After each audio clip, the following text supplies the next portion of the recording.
Next question है जी, sir guide करें, AMC centre Abbottabad में जो नर्सिंग असिस्टेंट सेलेक्ट होते हैं, सर इसके बारे में वीडियो बनाएं कि नर्सिंग असिस्टेंट में स्पेशलाइजेशन के भी करवाते हैं।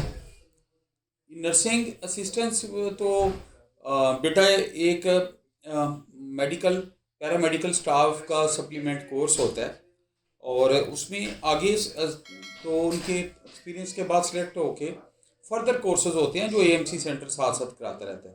इसमें पर्टिकुलर इस स्टेज पे नहीं बताया जाता कि कौन सा है।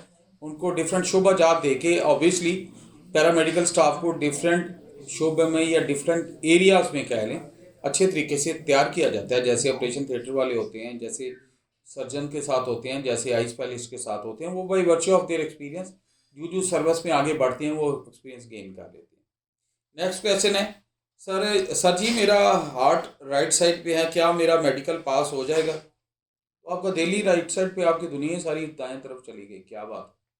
ये दिल तो बाएं तरफ होता है भाई। आप बड़े यूनिक किस्म के आदमी हैं, गुड।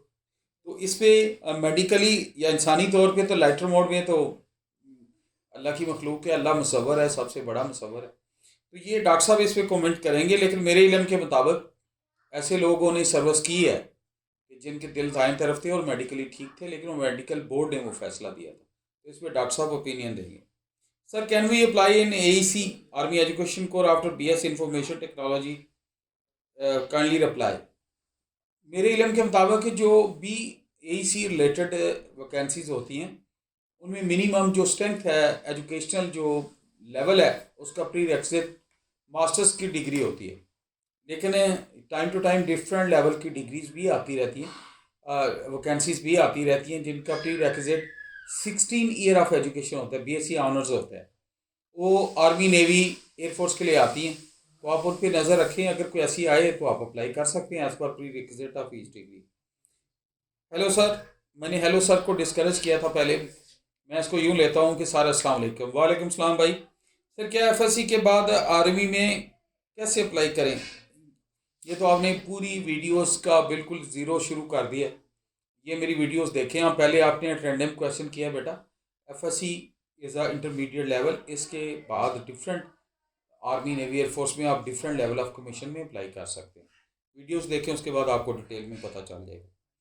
अस्सलाम वालेकुम सर, प्लीज़ ये गाइड, वालेकुम सलाम, प्लीज़ ये गाइड कर दें कि स्टोरी की लेंथ कितनी होनी चाहिए। ये कहना चाह रहे हैं कितने मिनट की स्टोरी होनी चाहिए। तो वो तो लेंथ उसकी उतनी होती है ना, जब आप प्रैक्टिस करेंगे 3 से 3.5 मिनट टाइम होता है जितना वो बताते हैं, उसके अंदर स्टोरी क्लोज होनी चाहिए। और आपकी प्रैक्टिस ये होनी चाहिए तो उसके अंदर स्टोरी लिख के आप प्रैक्टिस करके पूरी मुकम्मल कर सकें। तो ये बाई वर्चू आप मेरे बताने से तो गाइडलाइन मैं दे सकता हूँ, लिख के बेटा प्रैक्टिस आप। नेक्स्ट क्वेश्चन है, sir I have done matric in science good and have done intermediate in ICOM, right? Can I join Pak Air Force as officer, or what subject should I choose after ICOM? I can apply for Pak forces.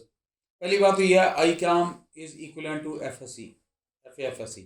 उसकी percentage में अगर आप PMA long course में as के लिहाज से और बाकी बेसिक्स के लिहाज से फॉल करते हैं तो आप पाकिस्तान आर्मी में permanent commission through PMA long course में अप्लाई कर सकते हैं।